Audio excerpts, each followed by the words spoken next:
اعوذ باللہ من الشیطان الرجیم بسم اللہ الرحمن الرحیم یا ایھا النبی اتق اللہ، اے نبی اللہ کا تقوی اختیار کیجئے، ولا تطع الکافرین والمنافقین، اور کافروں اور منافقوں کی باتیں نہ مانیے۔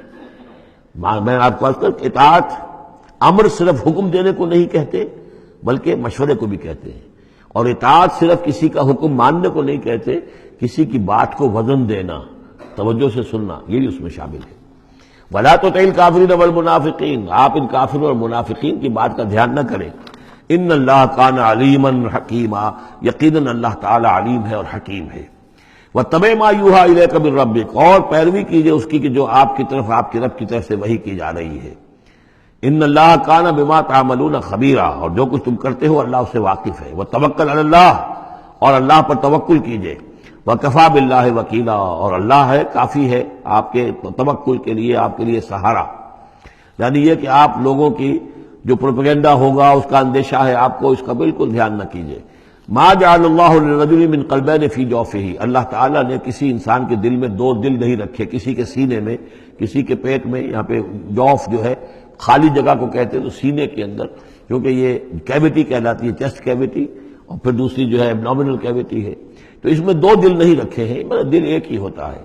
اسی طریقے سے گویا کہ بات کہی جا رہی ہے، کہنے کو تو ہم کہہ دیتے ہیں کہ دل جو ہے اور ہمارے دل یکجا ہو گئے ہیں، دل سے دل مل گیا، لیتا تو دل ہی رہتا، ایک ہی رہتا ہے انسان کا اپنا دل۔ لیکن اسی طریقے سے کسی شخص کی دو مائیں نہیں ہوتی، ماں تو وہی ہوتی ہے جس نے اس کو جنا ہے، اور کسی شخص کا بیٹا جو ہے، بیٹا وہی ہوتا ہے جو اس کی صلب سے پیدا ہوا ہو۔ باقی یہ ہے کہ منہ بولا بیٹا جو وہ بیٹا نہیں بن جاتا۔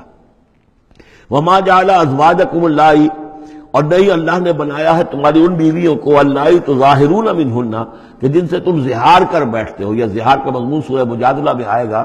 عربوں میں روایت یہ تھا کہ بہت ناراض ہو گئے، بیوی سے کہہ دیا تم تو میری ماں کی طرح ہو، گویا کہ اب یہ ہمیشہ کے لیے حرام ہو گئی۔ طلاق مغلظ کا بھی مغلظ در مغلظ طلاق ہو گئی، اب وہ کسی طرح بھی اس کے لیے اس سے کوئی تعلق رکھنا جائز نہیں ہے۔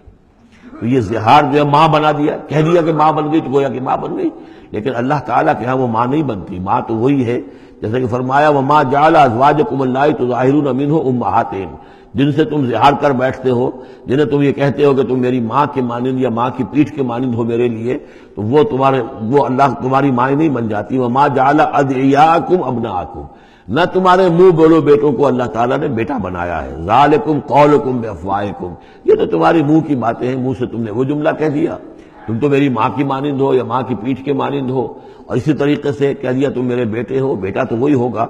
واللہ یقول الحق، اللہ تعالیٰ حق فرما رہا ہے، وہو یہدی السبیل، اور وہی سیدھے راستے کی طرف ہدایت دینے والا ہے۔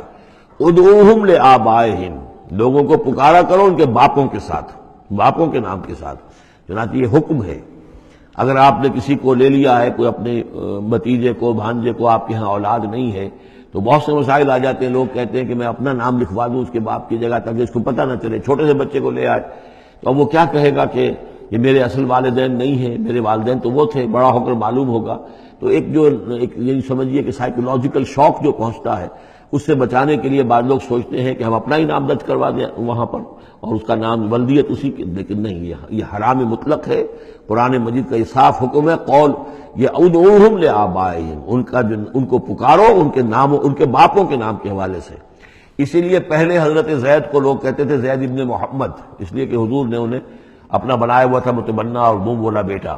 یہ آیتیں جب نازل ہوئی تو پھر اب وہ رہ گئے زید ابن حارثہ، دوبارہ وہ زید ابن محمد اب نہیں رہے۔ ادعوہم لآبائہم هو اقسط عند اللہ، یہی زیادہ مبنی بر انصاف ہے اللہ کے نزدیک۔ فإن لم تعلموا آباءهم فإخوانكم في الدين، اور اگر تم جانتے نہیں ان کے باپ کو، کہیں کوئی بچہ جو ہے، چھوٹا سا بچہ کہیں مل گیا ہے، معلوم نہیں، نہ اس کو ہوش تھا، ایسا ہوا ہے، پارٹیشن کے وقت بہت ہوا ہے، پوری گاڑی جو ہے آ رہی تھی، سب کے سب جو ہے وہ قتل کر دیے گئے، کوئی بچہ کہیں پر زندہ مل گیا ہے، اور ایسے لوگ، ان سے ملاقات بھی ہوئی ہے ایک صاحب سے لاہور میں، اب ان کو کسی نے لے کر پال لیا ہے، ٹھیک ہے، لیکن یہ کہ اگر اب معلوم نہیں کہ ان کے باپ کا نام کیا ہے، کوئی نہیں جانتا، نہیں ہے اگر تم اس کے باپ کا نام نہیں جانتے، فَإِن لَمْ تَعْلَمُوا آبَاءَهُمْ فَإِخْوَانُكُمْ فِي الدِّينِ وَمَوَالِيكُمْ، وہ تمہارے دینی بھائی شمار ہوں گے اور وہ تمہارے رفیق ہیں، تمہارے موالی ہیں۔ وَلَيْسَ عَلَيْكُمْ جُنَاحٌ فِيمَا أَخْطَأْتُمْ بِهِ، لیکن جو کوئی تم سے اب تک کوئی غلطی ہو گئی ہے یا غلطی ہو جائے تو اللہ تعالیٰ تمہیں پکڑے گا نہیں. وَلَٰكِن مَّا تَعَمَّدَتْ قُلُوبُكُمْ، لیکن جو بھی کچھ تم اپنے دلوں سے پورے ارادے کے ساتھ کرو گے تو اس پر یقیناً اللہ تعالیٰ جو ہے حساب لے گا. وَكَانَ اللَّهُ غَفُورًا رَحِيمًا، اور یقیناً اللہ غفور الرحیم ہے، بخشنے والا اور مہربان. النبی اولیٰ بالمؤمنین من انفسہم، یقیناً نبی جو ہے اہل ایمان کے لیے ان کی اپنی جانوں سے زیادہ محبوب ہونا چاہیے، زیادہ جو ہے حقدار ہے کہ وہ اپنی جانوں سے زیادہ حضور کی جان کی فکر کریں، حضور کی جان سے محبت رکھیں.